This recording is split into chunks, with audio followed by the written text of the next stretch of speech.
Well, we're coming to your city. Gonna play our guitars and sing you a country song. We'll all be flying higher than a jetliner. And if you want a little bang in your yin yang, come along. And welcome along. Hope you're doing well. Thanks for coming in for another edition of Indiana Sports Beat. Jim Coyle sitting in with you. Justin Kalen high atop the Crew Chiefs box. That's right. Got another great day ahead for you. Matt Weaver from Peegs.com. Peegs.com. Get us updated on a lot of recruiting action going on right now in the football world. But special guest today, how about A.J. Moye? A.J. Moye. It's all, you can't say his name without that chant. You do it and I every can't time. wait to ask him. That's got to be his name is like the perfect name chant. Yeah. I mean, and it still carries on today as he was in Bloomington over the weekend. But, thanks a lot for joining us. Hope your day is going great. Before we get too deep, let's get to the headlines with Justin. All right, here are your headlines for this Wednesday, December 12th, brought to you by Billy Joe's Gas and Food Mart, located on Highway 150 in Floyd's Knobs. After 13 years at the helm, Louisville soccer coach Ken Lola resigns yesterday. Preliminary cause of death for Eric Anderson revealed as being natural causes. And number 17, Villanova loses again, this time to Penn, 78-75. Those are your headlines for this December 12th, brought to you by Billy Joe's Gas and Food Mart, located on Highway 150 in Floyd's Knobs. And it's not a busy week No. in college sports this week because it's finals week for most people.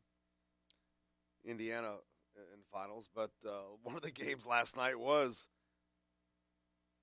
Penn and Villanova at the Palestra. Famous old gym that they play in there in the Quakers. I wonder if they have hitching posts outside for the buggy and carts like they do in Salem at the JC store. Places throughout southern Indiana. If you travel through southern Indiana, you will see plenty of hitching posts, I guess. Like there's Sure. the JC in Salem. Yep. There's a hitching post for the Amish community. Big Amish community in Salem. Absolutely. But, at the Palestra last night, Penn, man, they put it on Villanova. Villanova not having a great year. But they're still in the top 25. Which is amazing. It's a joke. Well, that's living on name. Everybody was wondering, well, why isn't Indiana ranked? Well, they didn't have a name to live on from last year. Villanova's won 2 out of the 3 last national championships. But that name has kind of been bitten enough this year. They've, lost 3 times already? Yep. And now to Penn. Granted, their first 2 losses against Michigan and Furman, both top 25 teams, but they weren't at the time. Yeah, but Furman's a top 25 team because they beat Villanova. Yeah, sure. I think. Because Furman on its name is not getting in. I don't care that they're 10-0. No. That was the first win over Villanova for Penn since 2002. So they had a little court storming action. Yeah, oh, yeah. Anytime a school as small as Penn beats a school like Villanova, you're allowed to rush the floor, right? Oh, yeah. Heck yeah, man. But, so the college basketball landscape changing a little bit. Like, we got Buffalo in there. Our Buffalo Soldiers. Ranked in football and basketball this year. I still can't get over that. That's crazy. They've never been anything, and all of a sudden their entire athletics program's blowing up Hurley turned them around. on a national scene. It's kind of mind-boggling. How are you doing? Hope your day is going well. Feel free to hit us up on the text line. You've got the old number, the 812-269-6367. Direct link to the show. Let us know if you have any thoughts, questions, comments. Questions for Matt Weaver coming up on the show, or A.J. Moye, who will be all along later on. Looking so forward to talking to A.J. The absolute greatest, my most favorite picture in all sports is the picture of him blocking Carlos Boozer. Yep.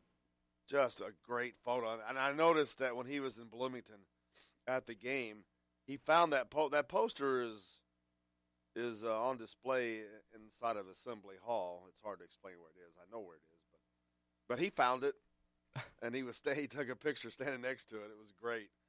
And but I'm laughing because I was already thinking when we talk, I'm like, if that was me, I'm wallpapering my house with that. Yeah. And offering it to anybody else that wants it. Maybe not the whole house. The whole house.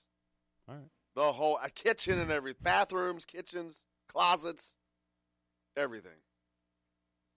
Could be a cool opportunity for somebody to remodel and get some other pictures in there. And next thing you know, you've got a whole Indiana wallpaper. Nope. But if that's me and I'm my house, I'm going with that. Fair enough. I found it hard to believe that A.J. Moye, that was his first time back to Indiana since he's played. Yeah. That was kind of hard to believe. Yeah. I saw that too.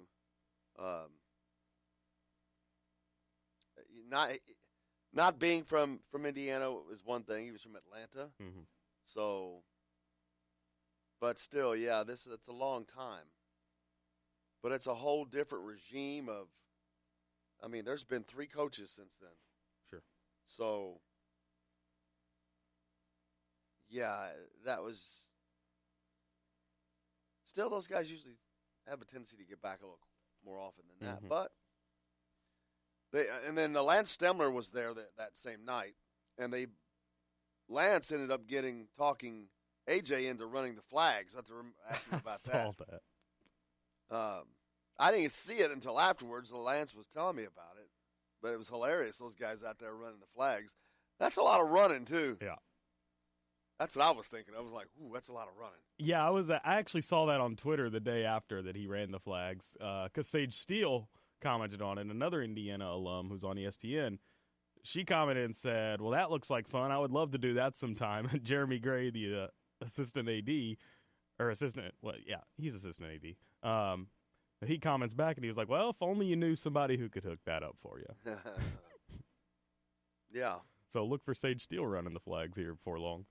Well, if she's ever able to make it to a game, because she's usually working. Yeah. Hardest working woman in the with biz. her NBA coverage on ESPN. But, yeah, I think that's something they should do a little bit more often. Mm-hmm. And make a deal out of that, because it's kind of funny. Well, not only is it funny, but that's the under 8-minute timeout is arguably the greatest timeout in all of college basketball. If you start getting former players, former famous alums running the flags every time, that's awesome. That's a cool tradition. Yeah, it's fantastic. Absolutely. It's too bad it wasn't thought of a long time ago, but Yeah. that's a great new tradition. Took 2 clowns like you and me. Well, I'll And give you Jeremy more credit Gray. than me, but I don't know that they obviously thought of it, but I don't know that they thought of doing this on a regular basis. Yeah. I know I'm going to all right, I know who the cheerleader coach is. I'm going to talk to her about that. There you go. Suggest that. Say, hey, I think y'all should do that every time. Every time. Whether it could be someone there now. Terry Morin, get her out to run the flags. There you go. That's true. I mean, there's always somebody there. John Mellencamp. Yeah. You see John out there running a flag with a cigarette in his mouth. Stop in the middle of going. And I ain't even done with the night. I haven't seen Mellencamp at a game this year. I've been looking for him. How's your day going? Hit us up with any thoughts or questions, comments that you may have. Not a lot of fun basketball to watch this week. No. Thanks, exam week. Yeah, there's a lot of games on, but just none, half of which, and the funny thing is, not only that, it's hard to see a team that you say you've never heard of.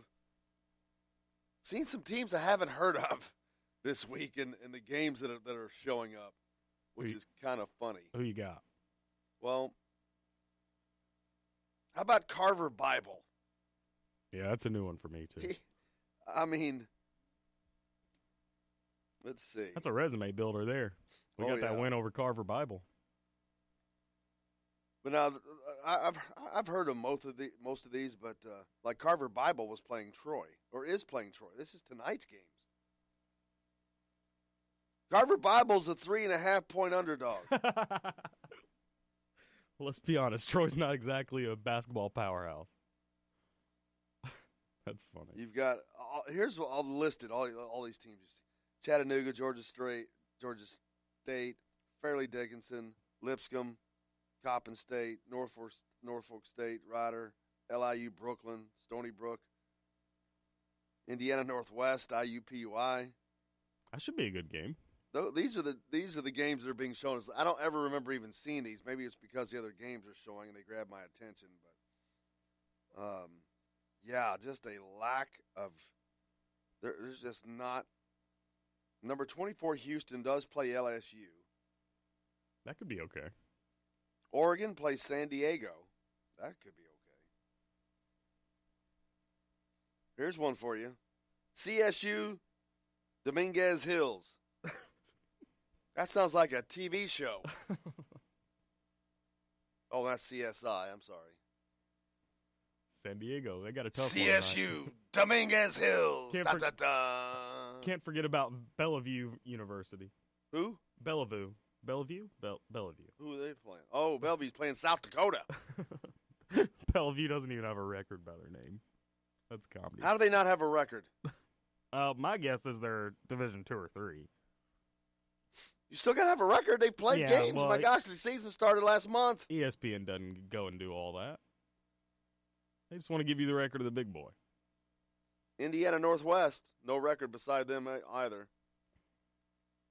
Coppin State's got one beside them, though, 0-11. Yeah, they're D1, I know. Apparently not. They're 0-11. Maybe they just made the move. Yeah, they made the move, all right. And then last night, the big games on tap. Louisiana Lafayette and Prairie View A&M. That was a big tussle. 122-90 was that score. Jeez. They're getting up and down the floor. NJIT in Fordham. I know NJIT only because when I was growing up, they had like a 94-game losing streak. What does that stand for? The New Jesuit Institute of Technology? New Jersey Institute of Technology. So you're close. I know I was being silly. Oh, okay. Here's my favorite. Northern Colorado. I don't know if they were playing a basketball game or having an inquisition by the firm of Johnson & Wales, because that's who they played. Johnson & Wales. Never heard of that one. They must have been in depositions all day. That's going to do it for that segment. We got plenty coming back here on Indiana Sports Beat. Like I said, A.J. Moye on the program today. Matt Weaver from Peaks.com also. We've got a ton coming back. Stay tuned. Indiana Sports Beat's back right after this. Well, yeah, I guess it's obvious I also like to write. All you had to do was give Humpty a chance, and now I'm going to do my dance.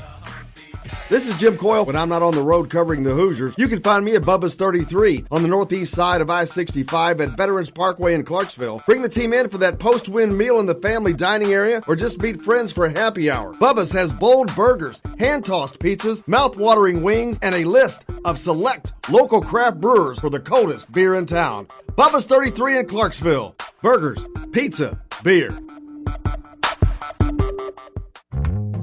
Many medicines used to treat colds and flu contain acetaminophen, a pain reliever and fever reducer found in hundreds of over-the-counter and prescription medicines. But taking too much or more than one medication containing acetaminophen per day can damage your liver. So always read the label and don't take acetaminophen if you drink 3 or more alcoholic drinks every day. To learn more, visit fda.gov/OTC pain info. A message from the U.S. Department of Health and Human Services Food and Drug Administration. If you're a homeowner and have storm damage to your roof, you want a hometown contractor you can count on and trust. Brooks Roofing of New Albany has been doing quality work since 2006. Check out their work for yourself at brooksroofingin.com. No job is too big or too small, commercial or residential. Brooks Roofing is probably working in your neighborhood right now. Visit brooksroofingin.com or call 812-868-ROOF. That's 812-868-ROOF. 888 ROOF. Brooks Roofing, the protection you need when nature strikes. We all want a winning smile for those championship photos, and that's exactly what you will get at Reynolds Family Dentistry in Sellersburg. Reynolds Family Dentistry has been serving the dental needs of Hoosier families for over 30 years. Let Doctors Roger and Jay Reynolds take care of your family. Just off of I-65 at 809 South Indiana Avenue in Sellersburg. Call 812-246-3368. That's Reynolds Family Dentistry, 812-246-3368. All right, crew, let's get her dug. Honey, want to give me a hand? I'm planting that tree, remember? No matter how large or small your digging project may be, no matter how urban or rural, you must always call 811 before any digging project. 811 is our national one-call number, alerting your local utility companies to come out and mark any lines they have near your dig site. You must call 811 at least 2 to 3 business days before any digging project, so you can avoid hitting our essential buried utilities. This includes natural gas and petroleum pipelines, electric, communication cables, and water and sewer lines. So before you do this or this, make sure you do this. For digging projects big or small, make the call to 811. Brought to you by Common Ground Alliance.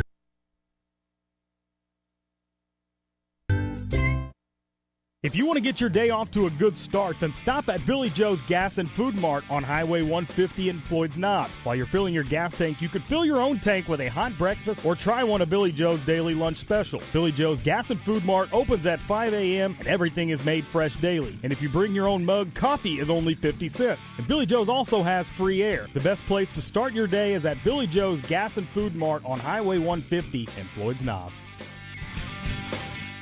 If you want the most comprehensive coverage of the Indiana Hoosiers, you need Indiana Sports Beat with Jim Coyle. Join us each Monday through Friday for interviews with the players and playmakers. Weekly guests like Don Fisher, Terry Hutchins, and Chronic Hoosier. We've got live reports from each game. No one gives you better coverage of Indiana athletics. Indiana Sports Beat with Jim Coyle is available on iTunes and Google Play. You can follow us on Facebook or at indianasportsbeat.com. Indiana Sports Beat with Jim Coyle. We don't miss a beat.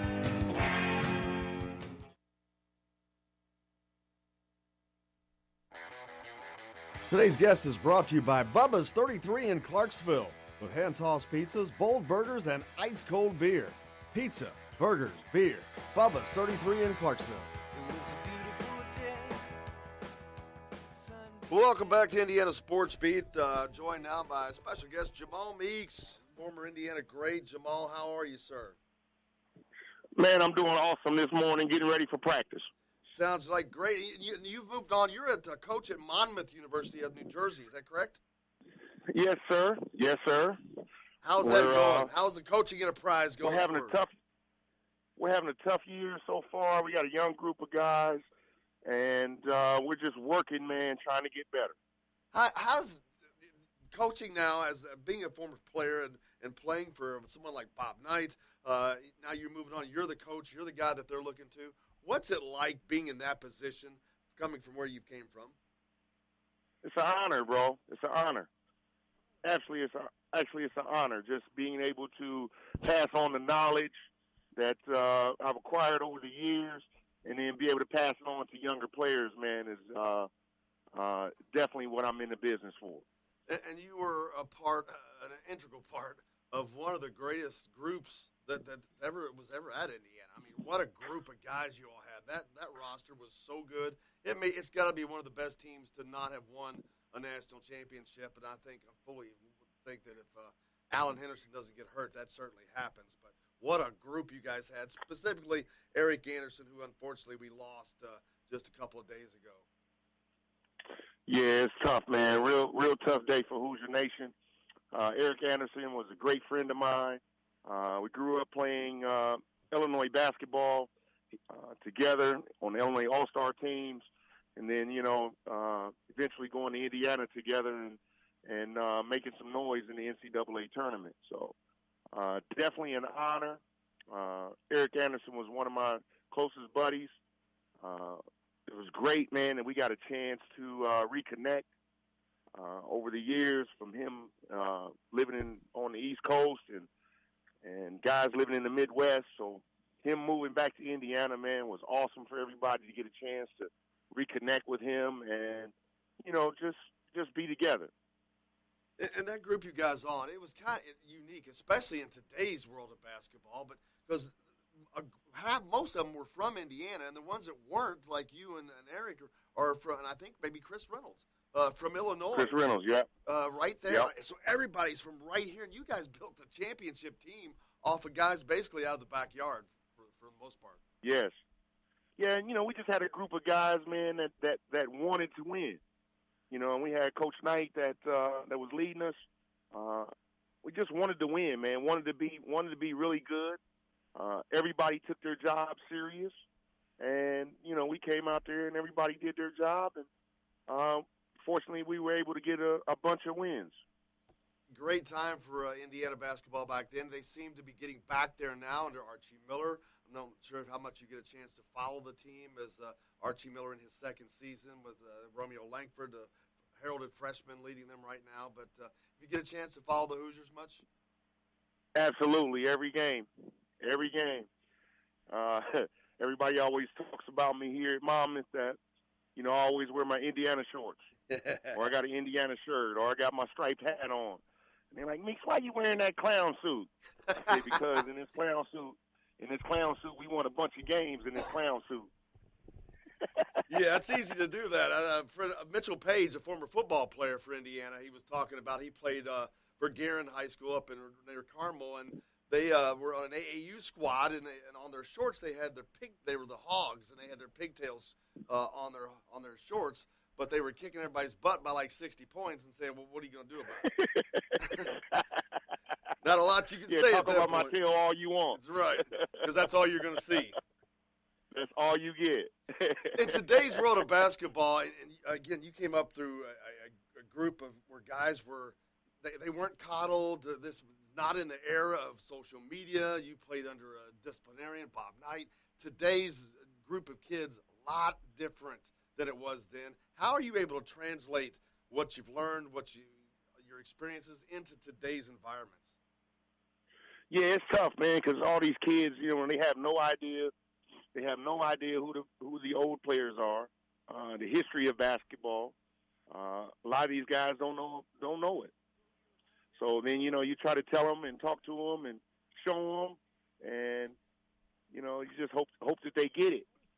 A lot of them aren't just basketball heads.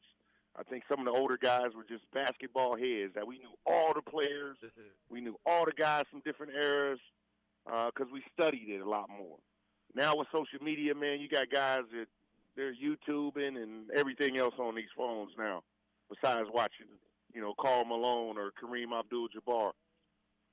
Yeah, it's crazy. And then a lot of guys, I noticed a lot of the former Indiana players are into coaching. You got Dane Fife, Michael Lewis, A.J. Guyton, yourself. A lot of these former players are in. Galbert Cheney. Just so many of them, and they're all very good players. A lot of times you don't always see the better players in the coaching aspect, but with these guys, every one of y'all were good and a very integral part of the teams you were on. Yeah, man, it's amazing, man. And we look back at all the guys that played, that were good players, and it's hard to get away from the game, man. So you end up going into coaching. And then you end up not having a job for the rest of your life, because you get up to go do something that you enjoy doing ever since you were a young kid. Is there anything better in life than that, than being able to do what you love to do? No, this is awesome. I get up to come to work, but it's not work. It's something that I enjoy doing. So if we had to get up at 5 a.m. to be at practice, I'd be there at 4 o'clock getting ready for practice. So I just enjoy every day, man, getting up, coming to the gym. Back in the day, as I did as a kid. Gym rat. And are the kids today, are they all like that as well? Like gym rats. When you were growing up, all these guys were gym rats. It's some. Not as many. Not as many as I seen as I was coming up. How was the game we got a few guys that are gym rats. How was that changed? Social media. Everybody's putting their videos up and all this stuff to get likes. Everybody's got to get That's a all picture. they do. Everybody's got to be Everybody's seen. got to get a like, man. Everybody's got to get a like. Going back to the day at IU, what's one of the better stories that you can tell, the funny story? The greatest storyteller we have on here all the time, as I know you didn't get to play with him, but Kirk Haston. He is just the funniest storyteller if you ever get a chance to be around Kirk. Yeah, I had to give Kirk a call. He's funny. I'm not good at telling stories like that, bro. I'm not good at that. Awesome. And, of course, Kirk just got elected to as state representative in Tennessee. So he's moving on. Get the gab, baby. Get the gab. He's got it. He certainly has it, and as do you. What all are you, as far as coaching, what are your aspirations? Where do you want to end up? What do you want to do? Where do you want to be? Well, one day, man, I want to be a head coach. Now, man, I'm just practicing and getting better at being the best assistant coach I can be right now to get ready to be a head coach here in the future. Being an assistant coach at any sport on any level, whether it's collegiate or pro, has got to be one of the toughest jobs that there is because of the time that is demanded of the assistants in these sports. There's so much that I don't think people understand that they have to do, the time that is drawn upon them. How do you manage that? That's got to be such a drain. I just open my eyes, man, and just go. Lord opens my eyes, I just go. Whatever we need done, we just do it. We don't worry about, this is too long, this is hard, or any of that. I don't think like that when I get up. I get up and I just go in and say, okay, this is what we got to do. We got to get better today, and I'm working to get us better every day. What a marvelous attitude. Coach. I mean, is that an attitude that you've had all the way through when you were young? Because if that's so, no wonder you were so successful. My whole time. Yep. My grandmother always told me, just stay steady, son. Stay steady. Don't get too high, don't get too low. Stay steady. Do exactly what you're supposed to do every time you're supposed to do it, and everything will be okay. How do you impart that on to the players that you're coaching and you're teaching? You're trying to get them to be better at their craft and as a person, because I know being a coach involves so much more than basketball. It's being a life counselor. It's being a friend of sports. All that. You just try to, I just go back on my experiences. In Indiana, they always ask me about Coach Knight, because they don't know who he is. They're so young, they don't know. So when they ask me these questions about him and how he acted and how he treated us, I say, hey, man, the one thing I can tell you about Coach Knight is that he was always prepared. Always prepared. So, if we had a game that we were supposed to play, he watched so many tapes and film on the other team that we'd have everything they were doing from him watching that tape ready for our scout. That's obviously one of the things, but what are some of the things from your perspective that made Knight such a great coach? Obviously one of the greatest coaches in the history of the game. From a coaching standpoint, what are the things? Just his knowledge, man.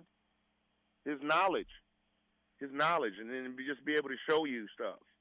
I mean, I got so much better, man, just from simple stuff. I mean, he would teach you the simple stuff that was a really big part of what we were doing. Just being able to pass fake or shot fake, or just stuff like that. That you had to use to make the game easier, and he was awesome at that.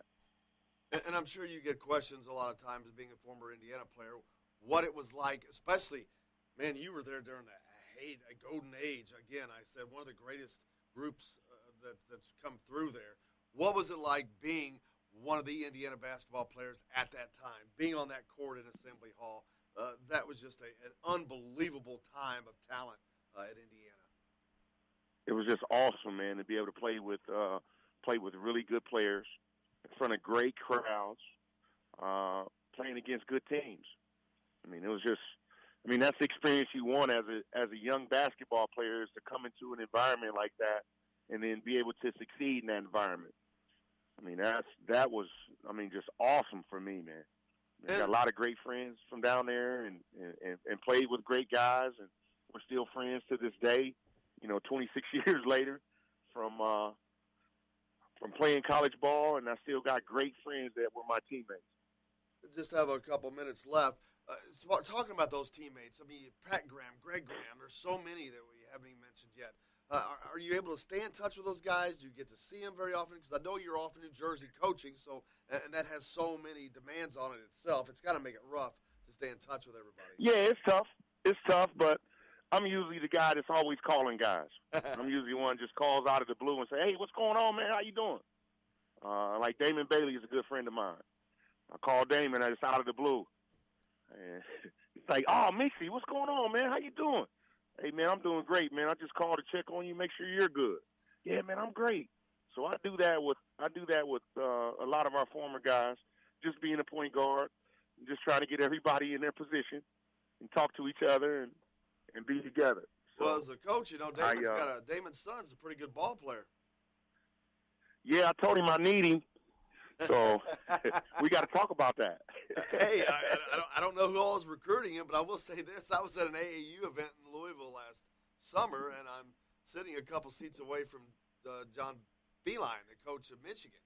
And he's watching this game that Braden Bailey was playing in, and they were playing a team that had a very high – I can't remember the recruit for Kentucky, but one of Kentucky's highly sought-after recruits. But they ended up winning that game kind of handily. And Coach Beilein says, "Man, that number 20, he's really turned his game around." And I said, you don't know who that is?" He goes, "No." I said, that's Braden Bailey. I said, "It's Damon Bailey's son." And he's like, "Really?" I go, "Yeah." I said, "Yeah, Damon's sitting right there." So it was so wild that that was going on, right? And he didn't have a clue who he was, but he recognized the great play. Right.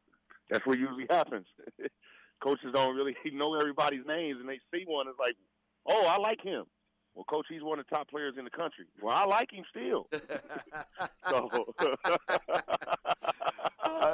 Now, do you get to do much recruiting back in this area since you have so much familiarity being from Illinois, playing in Indiana? Yeah, I do a little bit there. Basketball area. We have a kid, a young man here.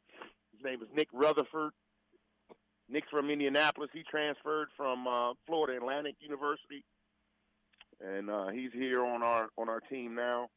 And yeah, man, we're trying to get us an Indiana kid to come out to Jersey.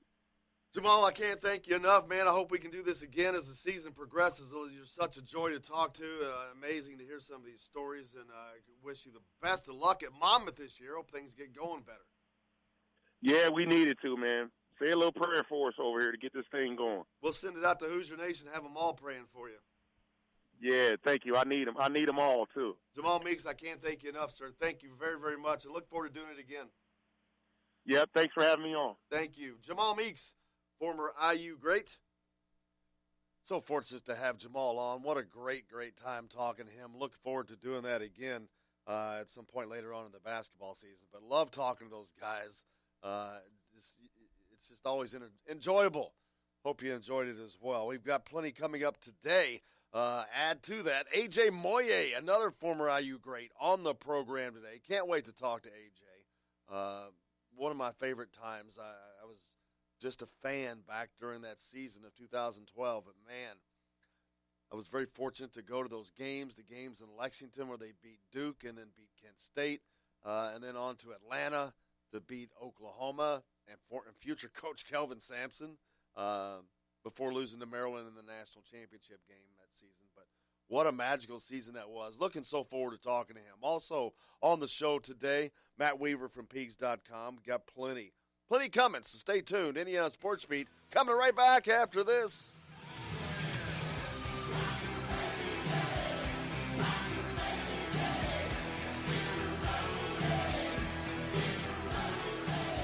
This is Jim Coyle. When I'm not on the road covering the Hoosiers, you can find me at Bubba's 33 on the northeast side of I-65 at Veterans Parkway in Clarksville. Bring the team in for that post-win meal in the family dining area or just meet friends for happy hour. Bubba's has bold burgers, hand-tossed pizzas, mouth-watering wings, and a list of select local craft brewers for the coldest beer in town. Bubba's 33 in Clarksville. Burgers, pizza, beer.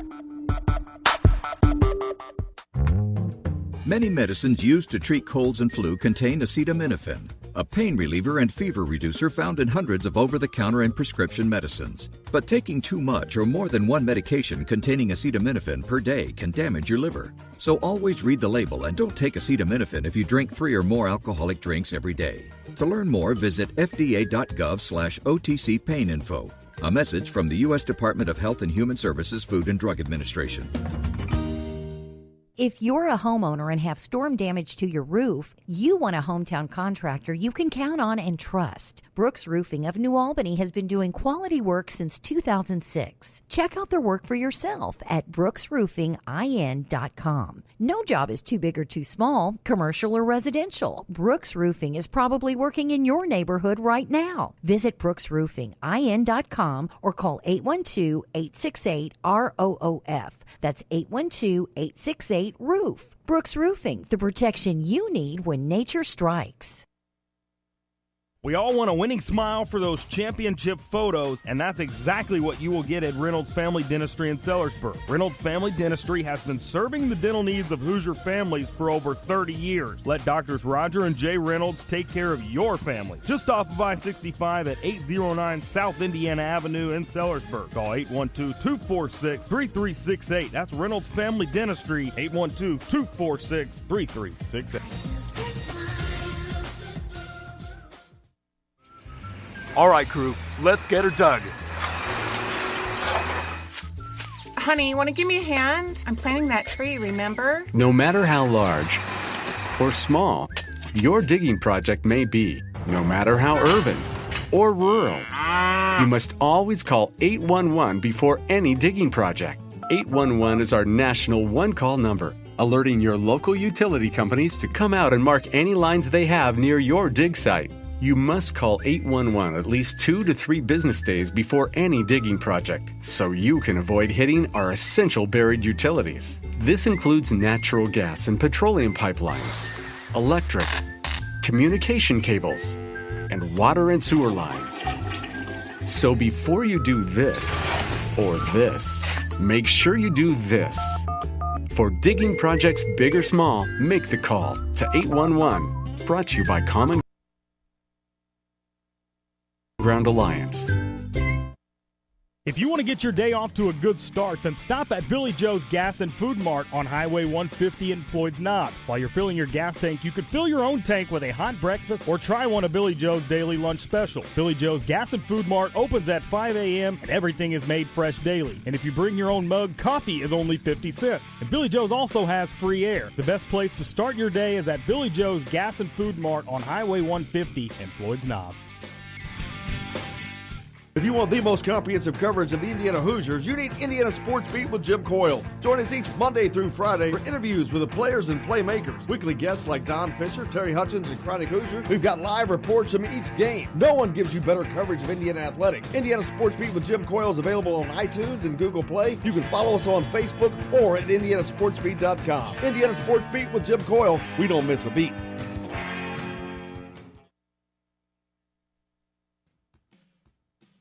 This hour of Indiana Sports Beat is brought to you by Bubba's 33 in Clarksville. With hand-tossed pizzas, bold burgers, and ice-cold beer. Bubba's 33 in Clarksville. Pizza, burgers, beer.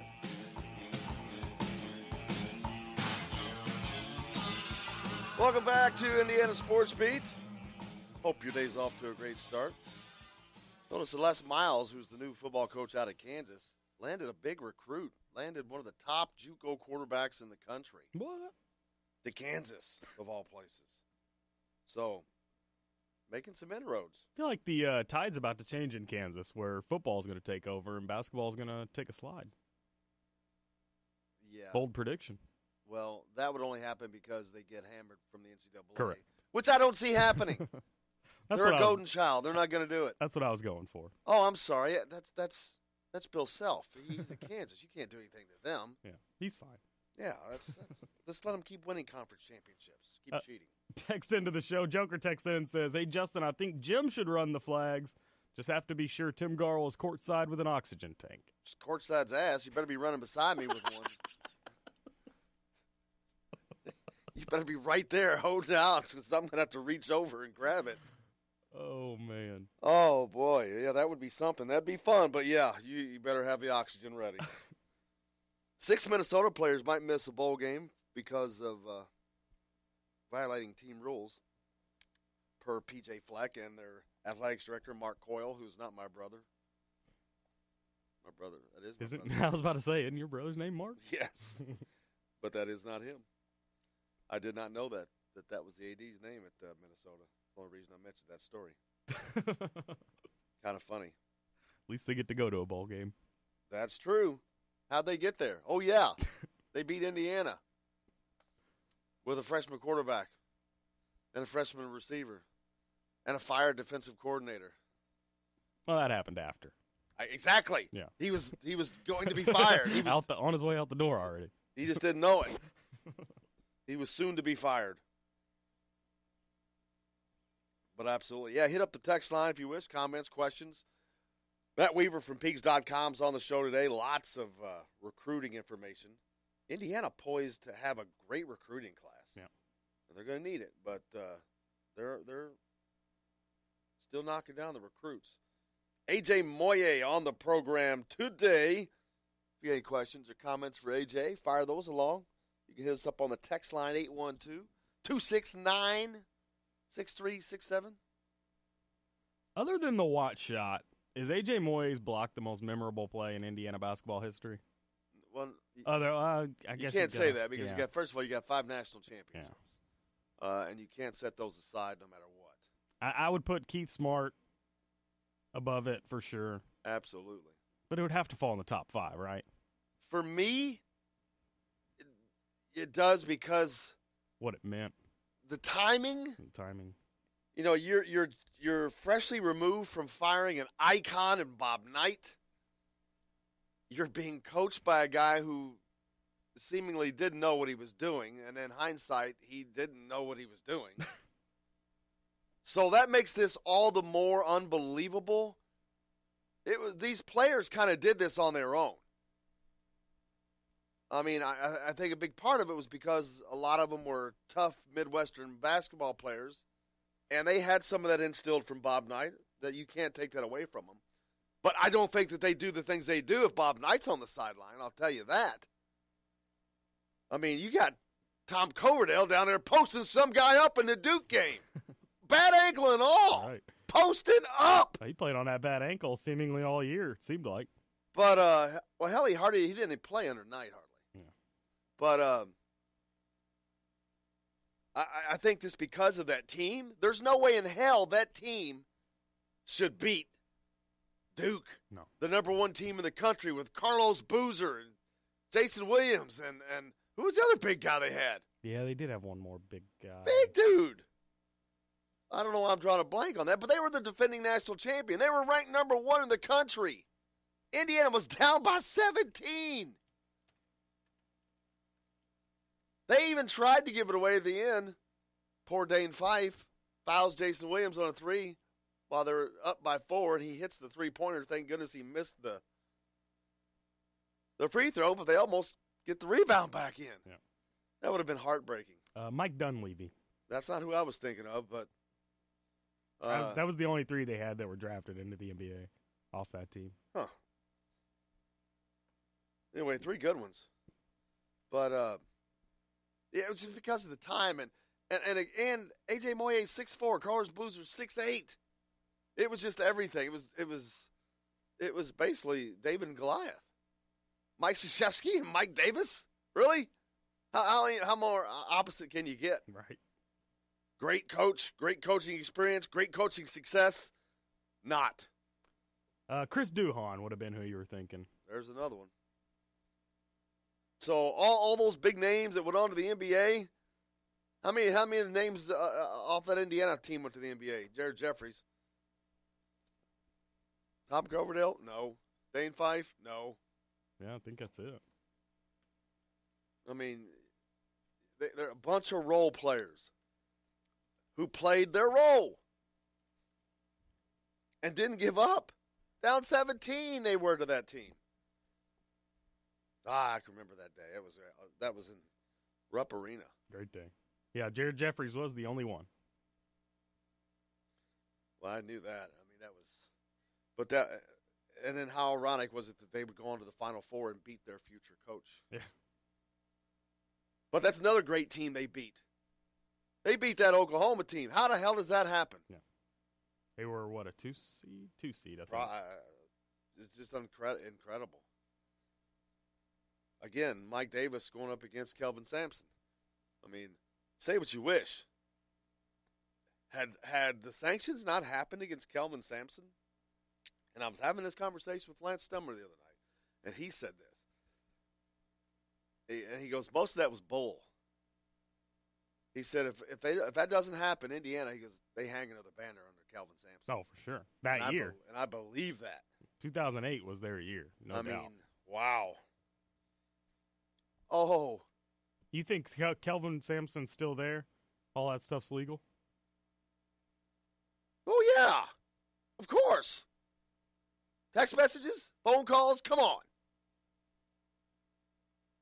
But not only that, it wiped the whole program out. Yeah. Oh, I know. I sat through every single one of 6 and 25. Unbelievable. It was just sadly. I mean, that, and that's what, you're going back in time, which is pointless, but it really gripes my grapes.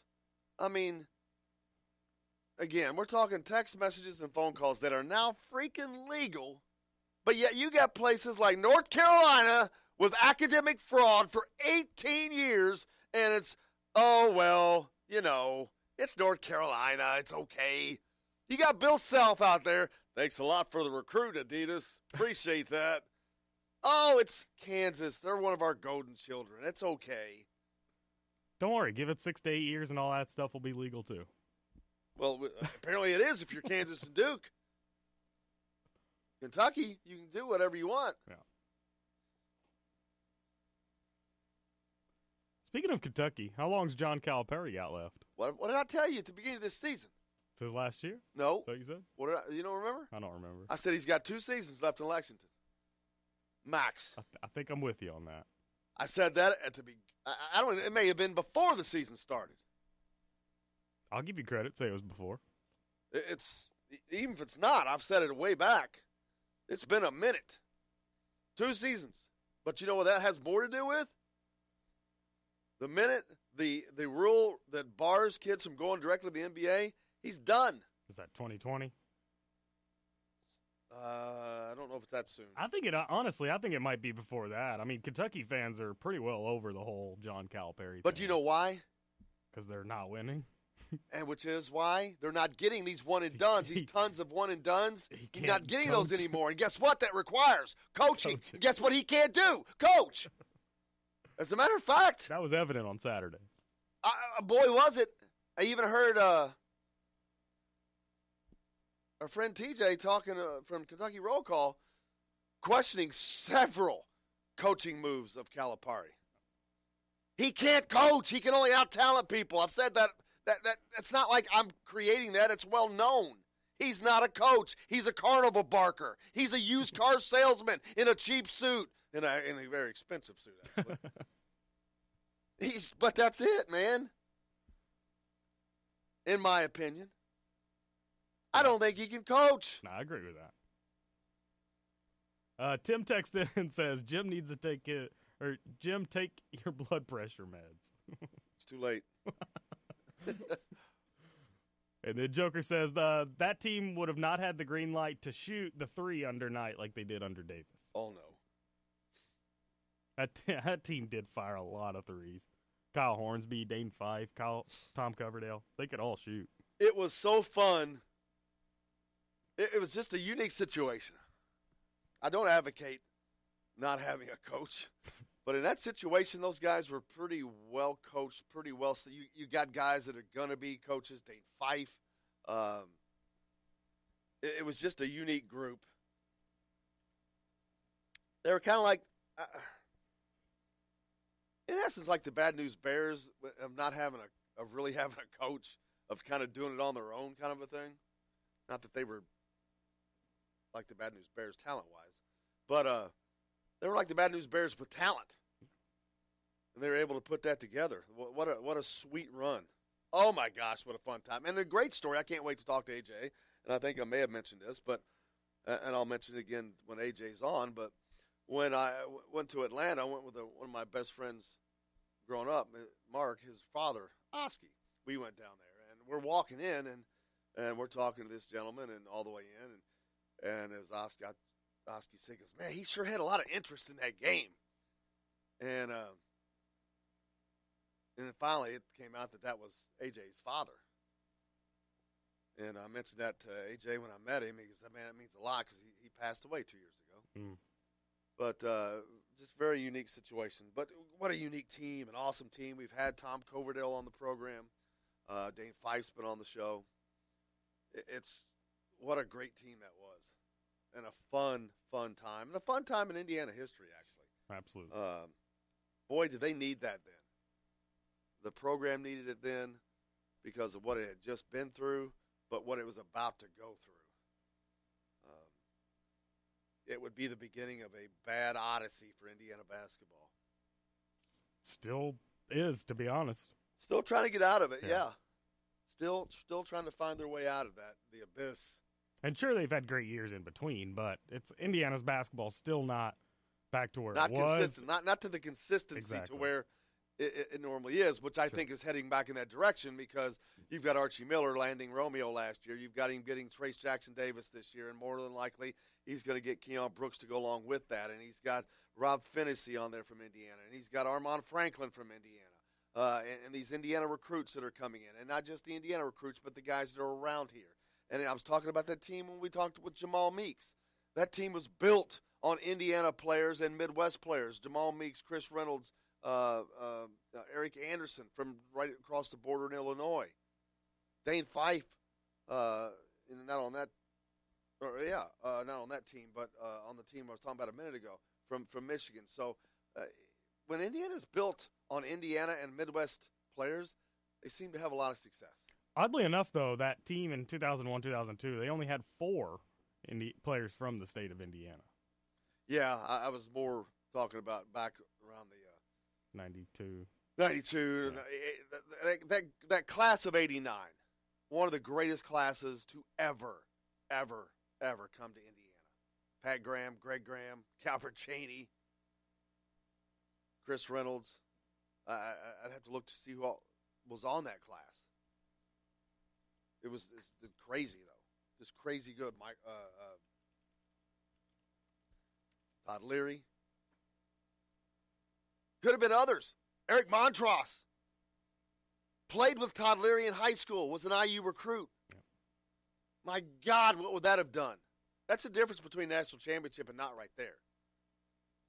So in that class, you had Greg Graham, Chris Reynolds, Matt Nover, Todd Leary, Pat Graham, Lawrence Funderburk, Calbert Cheney, and Chris Lawson.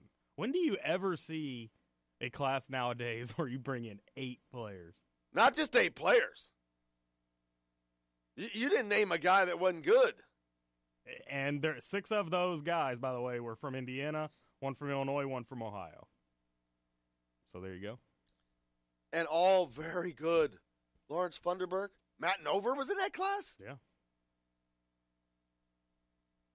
I did not remember that. There you go, dropping knowledge on you today. I'm telling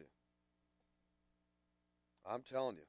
Got a text in from JR. I understand UK people aren't the smartest, but Josh Allen takes the cake playing in a non-significant bowl game. Not sure if I understand that. Josh Allen.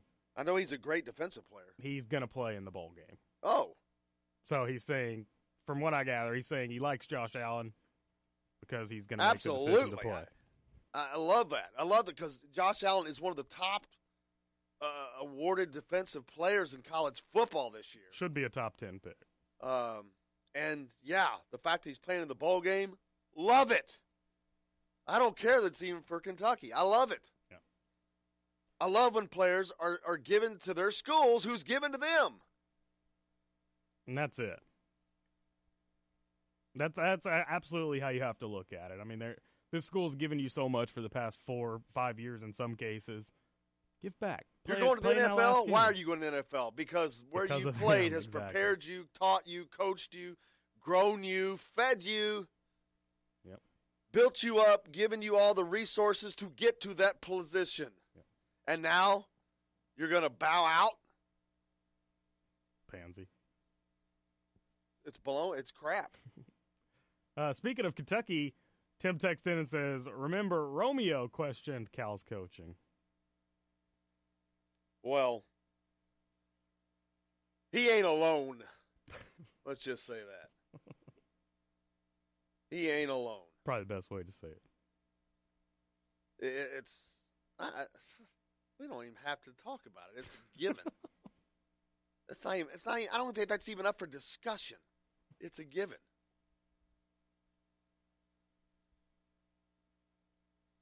I agree. It's just, but that's okay. But like I said, he's done. Yeah. He's got one more season after this. I agree with you. Done.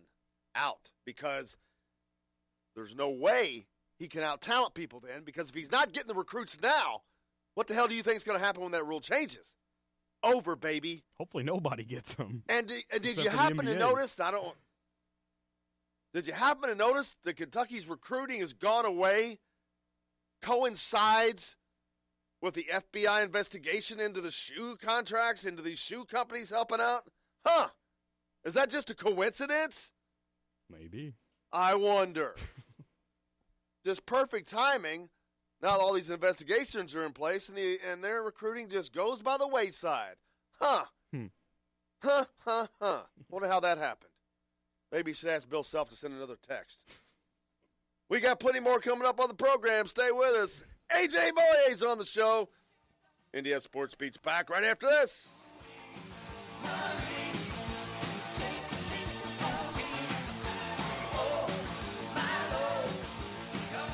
This is Jim Coyle. When I'm not on the road covering the Hoosiers, you can find me at Bubba's 33 on the northeast side of I-65 at Veterans Parkway in Clarksville. Bring the team in for that post-win meal in the family dining area, or just meet friends for a happy hour. Bubba's has bold burgers, hand-tossed pizzas, mouth-watering wings, and a list of select local craft brewers for the coldest beer in town. Bubba's 33 in Clarksville. Burgers, pizza, beer.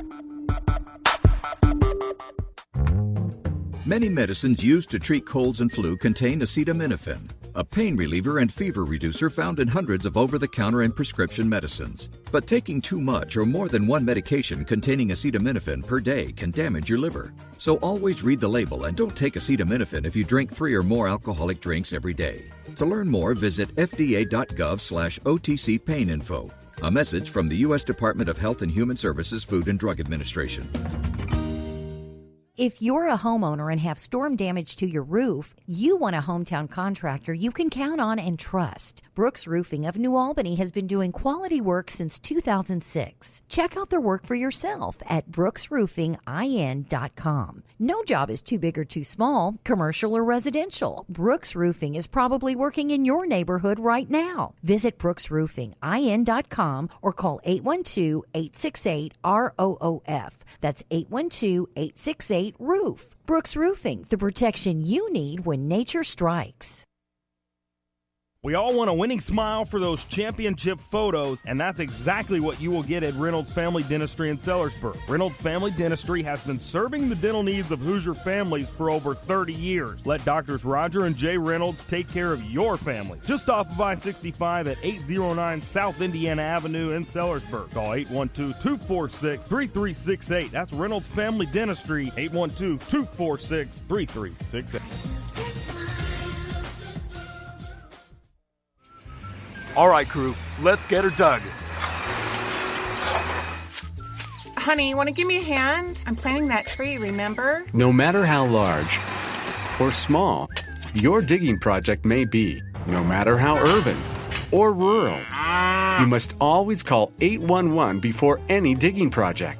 811 is our national one-call number, alerting your local utility companies to come out and mark any lines they have near your dig site. You must call 811 at least 2 to 3 business days before any digging project, so you can avoid hitting our essential buried utilities. This includes natural gas and petroleum pipelines, electric, communication cables, and water and sewer lines.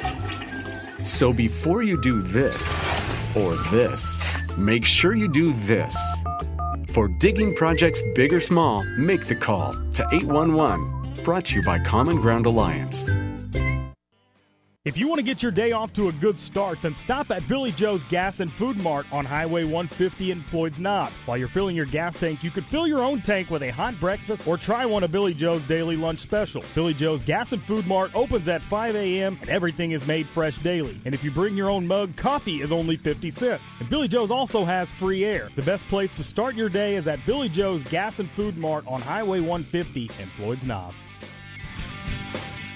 If you want the most comprehensive coverage of the Indiana Hoosiers, you need Indiana Sports Beat with Jim Coyle. Join us each Monday through Friday for interviews with the players and playmakers. Weekly guests like Don Fisher, Terry Hutchins, and Chronic Hoosier. We've got live reports from each game. No one gives you better coverage of Indiana athletics. Indiana Sports Beat with Jim Coyle is available on iTunes and Google Play. You can follow us on Facebook or at indianasportsbeat.com. Indiana Sports Beat with Jim Coyle. We don't miss a beat.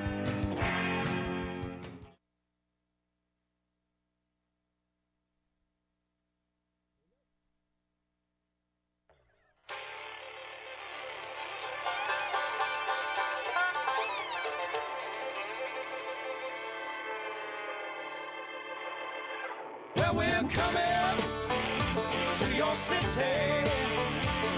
Gonna play our guitars and sing you a country song. We'll all be flying higher than a jetliner. And if you want a little bang in your yin yang, come along. And welcome along to another edition of Indiana Sports Beat. Thanks a lot for taking us along wherever you're going, whatever you may be doing. We appreciate you taking us along for the ride. Jim Coyle here. Justin Kalen high atop the Crew Chiefs box. That's right. Plenty to get to today. Matt Weaver from Peaks.com will be joining us, getting us updated on lots of football recruiting news. Also, special guest A.J. Moye, former IU great and purveyor and holder of the greatest block, at least to me, in the history of college basketball. Look forward to talking about that. The greatest posters shot ever of him blocking Carlos Boozer in the 2002 NCAA tournament against Duke, number 1 Duke. So look forward to having AJ on. Hope you're having a great start. We're halfway through the week. Before we get any further, let's get to the headlines with Justin. All right, here are your headlines for this Wednesday, December 12th, brought to you by Billy Joe's Gas and Food Mart, located on Highway 150 in Floyd's Knobs. After 13 years at the helm, Louisville men's soccer coach Ken Lola resigns yesterday. Preliminary cause of death for Eric Anderson revealed as being natural causes. And number 17, Villanova loses again, this time to Penn, 78-75. Those are your headlines for this December 12th on your Wednesday, brought to you by Billy Joe's Gas and Food Mart, located on Highway 150 in Floyd's Knobs. And thanks a lot. Not a lot going on this week. It is finals week, so not many good games. We were talking about that in the last hour, going over some names I have never heard of still. I cannot believe that there's still a school that can pop up and I can say, okay, never heard of that one. Yeah. There's not very many of them. But apparently a couple. They're still out there. The biggest game last night was Penn and Villanova. Villanova going down to Penn for the first time since 2002. Big win at the Palestra. Indiana has Butler this Saturday in the Crossroads Classic up in Indianapolis, Bankers Life Fieldhouse. As they have I don't want to say the week off, but from games they have the week off as Indiana and many other schools are going through finals week this week. Kind of the Christmas break coming around as Indiana has a few more games to play. Jacksonville's one of them.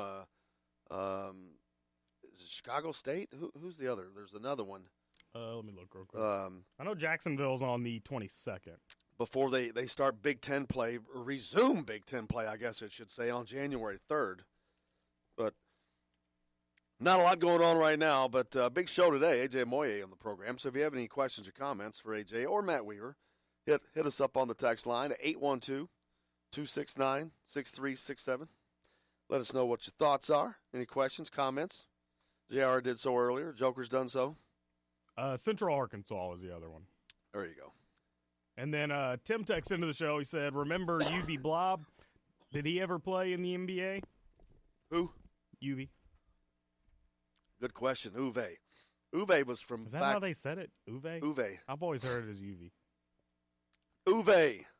Interesting. I like that better. Uwe Blop. I think he, hang on, let's see here. He did get drafted, what was it, 7th pick? In the German league. There was also, don't forget about Ivan Renko, one of the greatest players ever to come out of Indiana. Uwe was drafted 17th by the Dallas Mavericks. Sounds about right. He sounds like a Dallas Mavericks player. Played for 8 years. Wow, that's a good that's a career there, He man. played 5 in the NBA. The rest was in Germany. You know what that means? He's got a pension. That's right. Doing all right for himself. Yes, he certainly is. They like the big German guys in Dallas, apparently. Do they have some guy maybe fits that bill for the last 80 years? I have no idea who you're talking about. Oh, Dirk? Dirk Nowitzki? Who says it's his last year, finally? We'll see. I'd say that is the truth. Hope your day's going along great. Hit us up on the text line, 812-269-6367. Questions, comments, Matt Weaver. A.J. Moye on the show today as well. Looking forward to that. As Indiana prepares to take on the Butler Bulldogs Saturday up in Bankers Life Fieldhouse. Looking forward to that. Another good test for Indiana. Yeah. Indiana, a team that has been improving. But there's some certain areas we've talked about ad nauseum. Everybody's talked about it, the free throw shooting. It's not like it's a secret. And everybody keeps saying, oh, they need to practice. It's not about practice, to me. It's not that they don't know how to shoot a free throw. This is a mental. They've whatever that has gotten into their heads or gets into their heads, I don't think it's something that's in their heads. I think it's something that comes back. Well, so it's there. But and they've got to get to a point mentally where they're not thinking about it. Maybe it's the advent of social media. Their brains can't block it out anymore. Too much social media. Of course, that doesn't work because I'm sure other teams are on social media as well. But that's something that's got to be fixed. Yeah, I mean, that's a good point, though. Social media is I think, a pretty good point. I mean, you're constantly seeing, as a player, your name on Twitter or Facebook or whatever it may be, and that can get to your head. I have no doubt that could be an issue. Well, I was talking more about the brain not developing because you're staring at a screen all the time instead of doing things. But unfortunately, that's not really a viable complaint since I'm pretty certain that players from other teams are doing pretty similar things. Yeah. But it's just a mental thing. It's strictly mental. And they just got to get to a point to where they eradicate it out of their minds. Yeah. However that may happen. I'm telling you, I have the answer. I've told you, I've got the training. I feel confident that would help. Well, don't talk about it. Be about it. And I've been offered. I've been extended an invitation. You got to extend your own invitation. I would just stand there walking around them. I'd have one of those foghorn deals. Just you could expect everything to happen. Expect the unexpected. Exactly. While you're shooting. But you just keep shooting free throws. Don't you worry about what's going on around you. And I think that's the kind of practice they need to work on personally. Not standing there shooting free throws. Anybody can stand there and shoot a free throw in practice. That's easy. But it's practicing the not easy. And I think that's something they need to focus on, truthfully. It is something that it's a worm, man. It's gotten into their heads, and they got to get it out. Yeah. My question is, in these practices, you would want to think they're hitting free throws, right? Of course they are. That's But, I the mean, thing. That's what I'm saying. It's then- not about the inability to hit a free throw. I know that they can all hit their free throws at a very, very high clip. It's the mental aspect of when it's in a game, what's going on, what they're thinking of now. That's the difference between a great free throw shooter and not. They don't think about what's going on now. They just do the same thing. Bloop, bloop, bloop, bloop, bloop. It's repeat, repeat, repeat. Sunrise, sunburn, sunset, like the song says. Sunrise, sunburn, sunset. It's the same thing. Same thing. You just do the same thing. This is just a mechanical thing here. Start Boop, calling boop, you Luke. boop. The reason that the mechanical is going awry is because they're allowing the mental to interfere with the mechanical. This should just be a mechanical instrument. Bing, bing, bing. You're just standing there all by yourself. You just bring your arm back and cock it forward. Make it like a machine. Do not allow the mind to play into it, and that's what's happening. They're allowing the mental to invade the physical on that. Tim texts in and says maybe they need to practice with a recording of loud fans screaming, and the coaches need to teach them in practice to slow down, concentrate, and shoot. In games, they always seem like they are rushed. Something. Whatever it is, it ain't working. Yeah. But it is a complete mental thing here. Or there's nothing physical about this. Hopefully they'll get it worked out. Yeah. I think that the more confidence they gain, they will. There's still got a lot of young guys on here that are still learning a lot. I don't know that that's really a valid excuse, to be honest with you.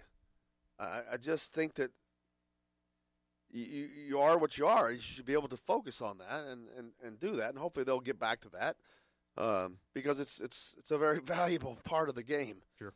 And it's a very needed part of the game, especially this season in the Big Ten, which is going to be rough as hell on the road. Hell, it's going to be rough as hell at home. Yeah. Look at the games against Louisville, the games against Northwestern. Tight. You need everything you can get, every point you can get, every possession you can get. We got a lot coming up on the show today. Like I said, Matt Weaver from Peaks.com joined us next, then followed by A.J. Moye. Plenty more. Stay tuned. Indiana Sports Beats right back after this.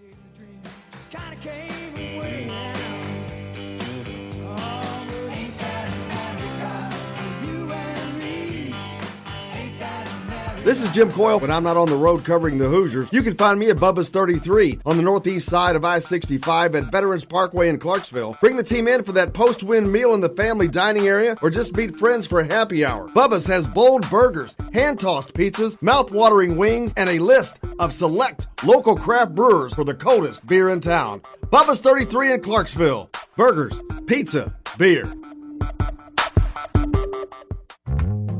Many medicines used to treat colds and flu contain acetaminophen, a pain reliever and fever reducer found in hundreds of over-the-counter and prescription medicines. But taking too much or more than one medication containing acetaminophen per day can damage your liver. So always read the label and don't take acetaminophen if you drink 3 or more alcoholic drinks every day. To learn more, visit fda.gov/OTC pain info.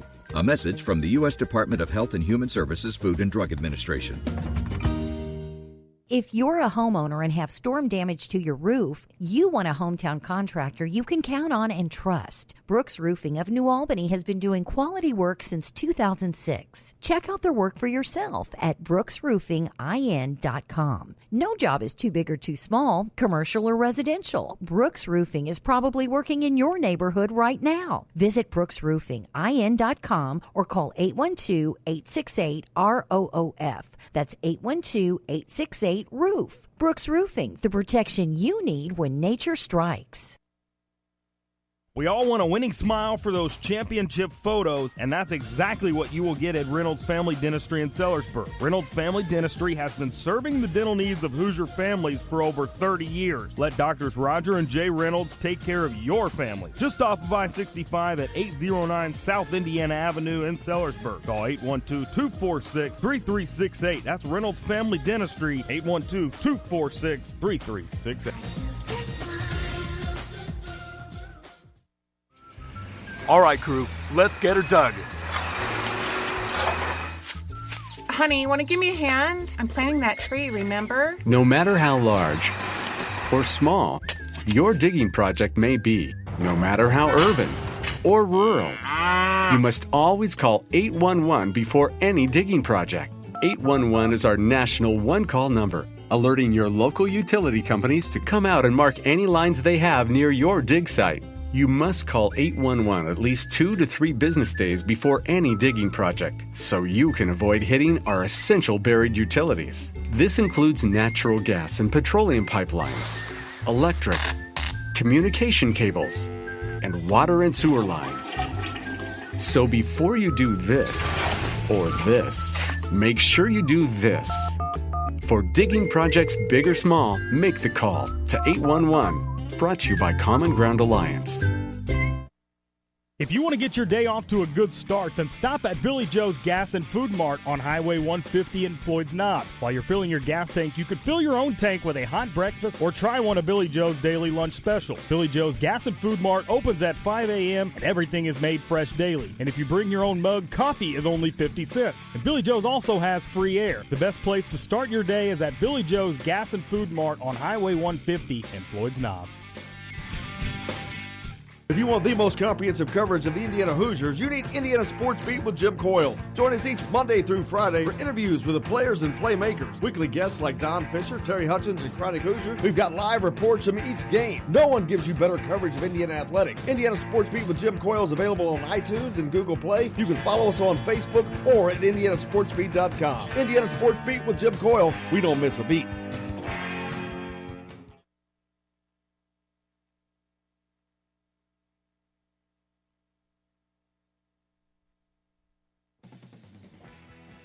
Today's guest is brought to you by Reynolds Family Dentistry of Sellersburg. You need $1 million smile for those championship photos, and that's exactly what you'll get with Reynolds Family Dentistry.